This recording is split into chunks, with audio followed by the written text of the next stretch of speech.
Breaking news for United States exchanges, Coinbase is officially out of XRP. And during today's episode, we're going to show our listeners how Coinbase went from over 1 billion units of XRP in June to 0 units in their cold storage starting this morning. And this XRP didn't evaporate from the crypto markets. It moved into the hands of institutional players and possibly unregistered cold wallets behind the scenes. We're also going to show our listeners a strong correlation between RLUSD and the XRP network. After Ripple's new partnership with BlackRock yesterday, there's a lot of conversation about whether RLUSD and XRP are competing. We are going to dispel those rumors during today's episode, showing our listeners how RLUSD is driving more institutional adoption onto the XRP ledger.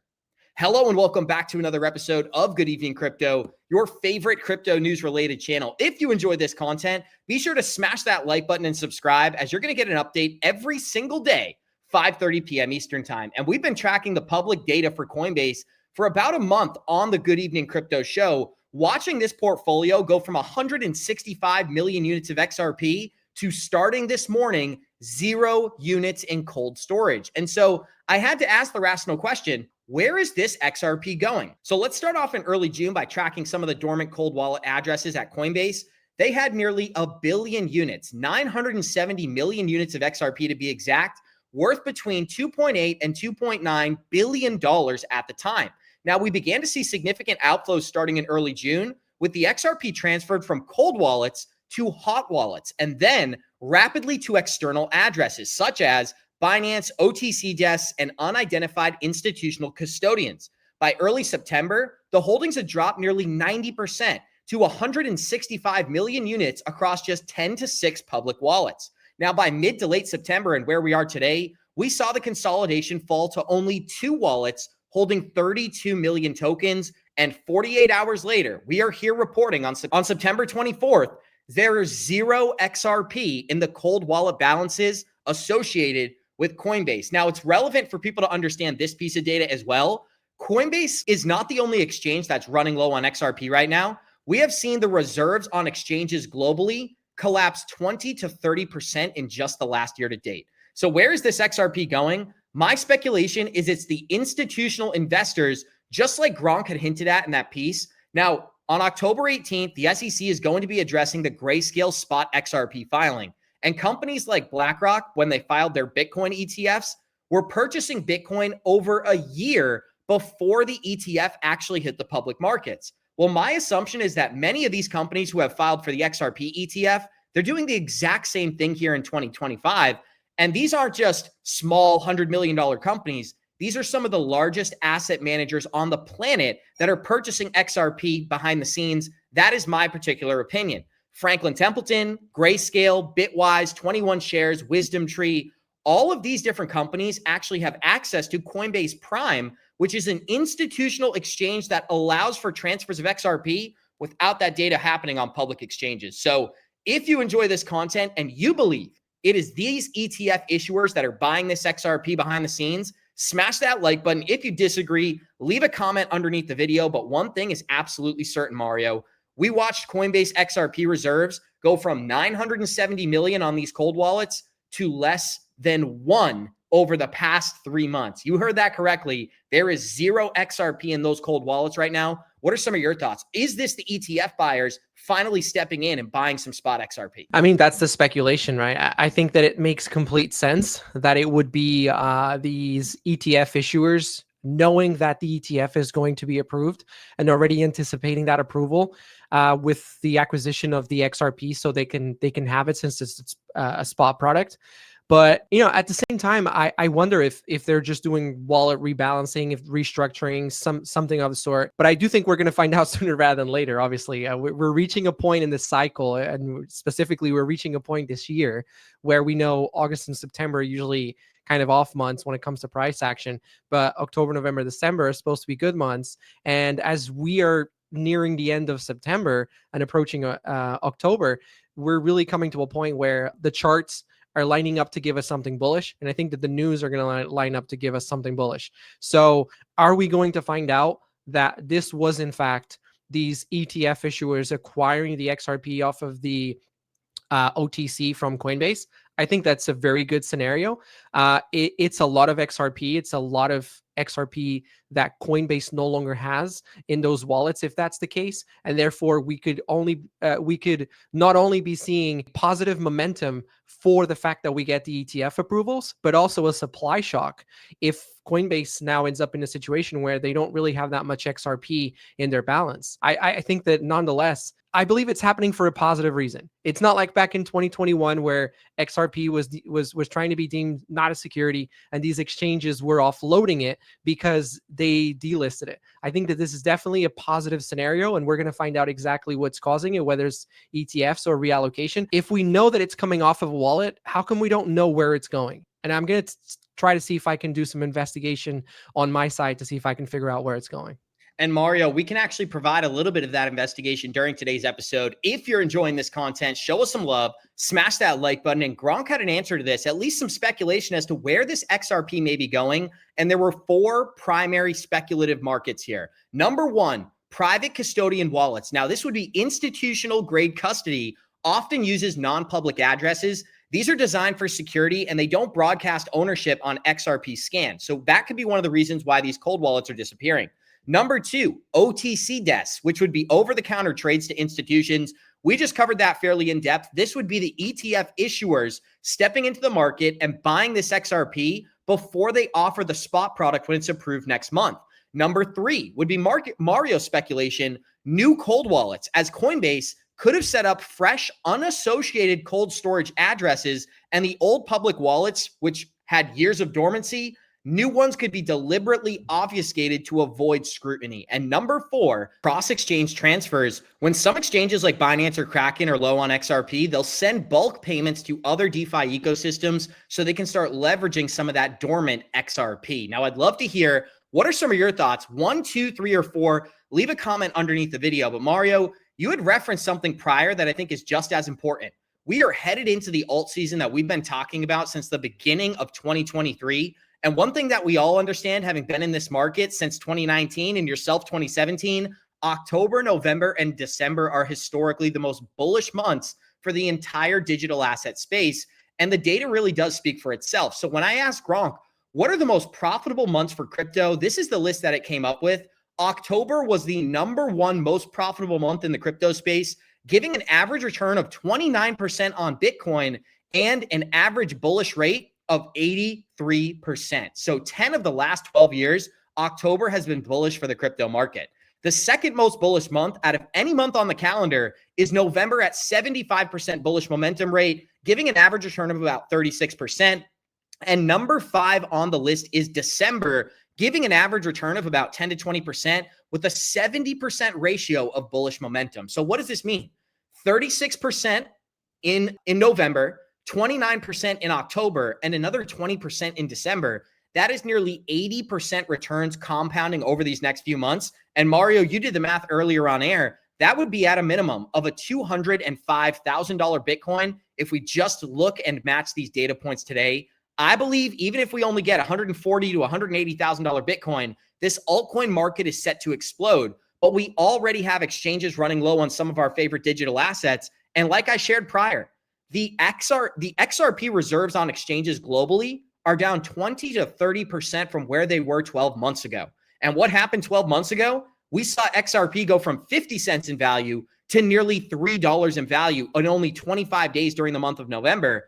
This could be the supply shock we've all been waiting for. And we're going to start talking about the BlackRock connection here, how they are using the RLUSD token to onboard institutions into the XRP ledger. Make sure you guys stick around and smash that like button. You're going to want to hang around to the end of the episode for that content. But Mario, what's your reaction? The most 3 bullish months are sitting in front of us, and we may have a supply shock with these ETFs on the horizon. Exciting, because the next few months coming, we literally have October around the corners. We've got November and December, but to know that October tends to be on average, one of the best returned best months when it comes to returns on crypto is exciting. And it falls right into the thesis, the narrative that we've been talking about for the entirety of this year, which is there is going to be euphoric time. There is going to be a blow off top for these crypto assets. We anticipate that coming in Q4 of 2025.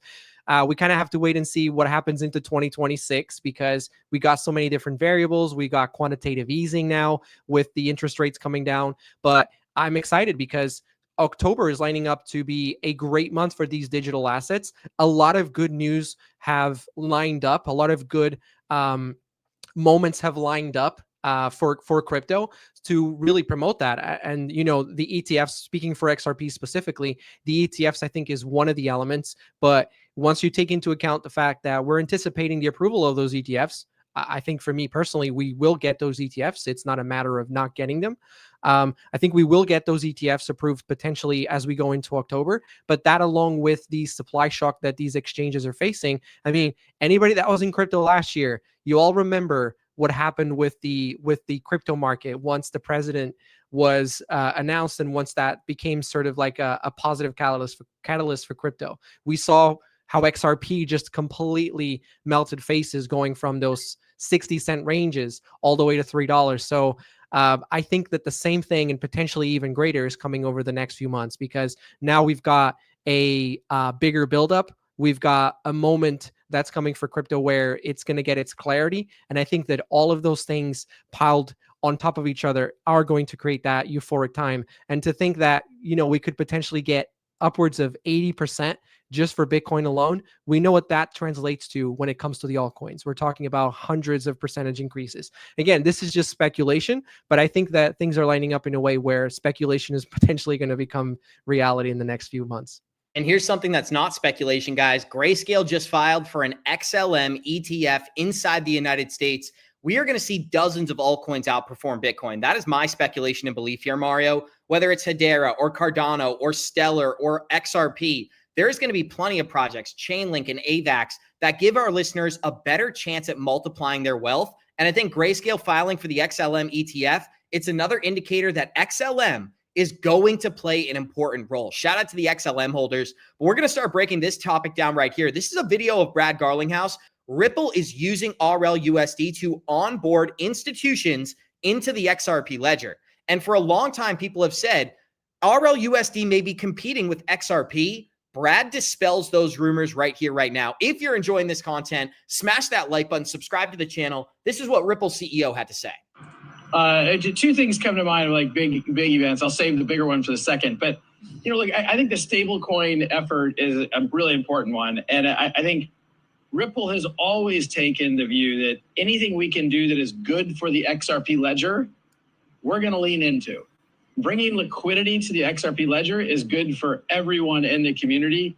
And anytime I read it online, or just somebody saying that Ripple somehow isn't committed to the XRP ledger, I just think that they totally are missing it. Like, we're 100% committed to the XRP ledger. We always will be.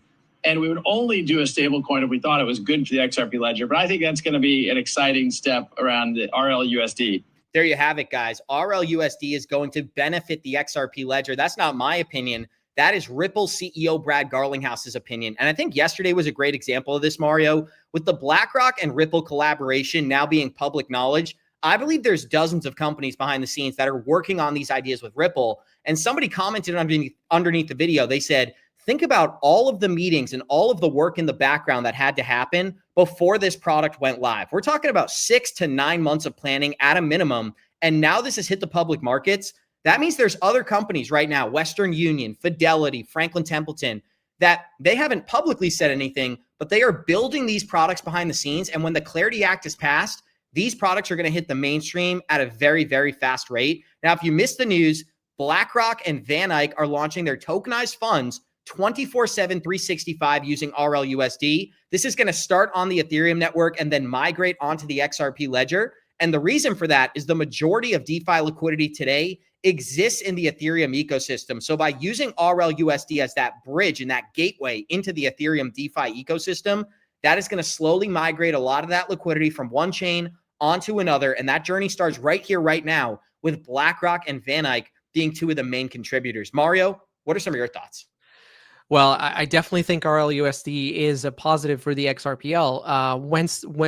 When Ripple announced the XRP, the RLUSD for XRP, I thought immediately that it was a genius move on their part, because we know that one of the friction that they have when pitching their services to these institutions is potentially having to explain the volatility aspect of XRP, the asset. So having solutions around things like cross-border payments and leveraging something like XRP that is a volatile asset that goes up in value, goes down in value.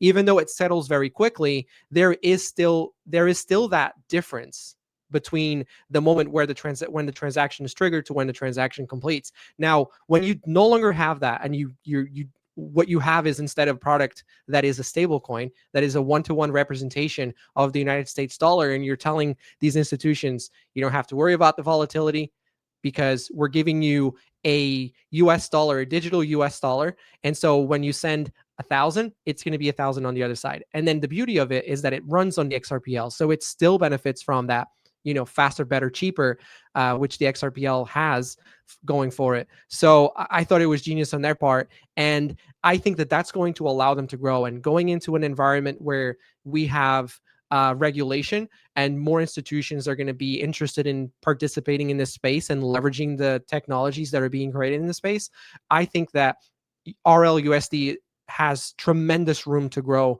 because of that. And we already saw RLUSD have one of the highest classifications when it comes to a stable coin. Obviously, it's a newer stable coin, so it was able to check boxes that some of the older stable coins weren't able to, but it has one of the highest classifications, which again gives us that indication that RLUSD is here to stay. Ripple's creating a solid solution, and with all the licenses and everything on top of that Ripple has going for them, it just gives RLUSD as kind of like that stamp of choice when it comes to an institutional stablecoin. Now, I think USDC is still going to have dominance as far as a retail stablecoin, but when it comes to an institutional stablecoin, I think that RLUSD is really better positioned. Well, this is an asset class that right now is $600 million when it comes to tokenized assets. That is set to expand to $19 trillion over the next half decade or so. If you're enjoying this content, smash that like button. And when people ask you, why would anybody want a tokenized asset? The Yahoo senior marketing reporter answers that question.